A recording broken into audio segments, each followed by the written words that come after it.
yandın? Niye yandın? Yandın da ilk.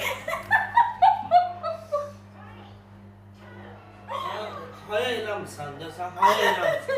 Sen bir defa benim rəyim partladacaqsan, bir defa gelip benim aklıma çıkarsan zamını dinleyeceksin. Hayal inanmayacaqsan. Kaynar. Özüm ölüm videoların xatırına edeceğim. Bana kənan da olsun. Yer sus. Bəlas pulu. Ya soyuq çaydan artist gelip yandım diyen nənəm idi, ya mən idim. Ben ne bileyim, psixoloji insan elə bir işi istidir. Onu çıxartma, bir de bir şey yatağını dəyişib, yaş elədim beni. Allah rəhmət eləsin.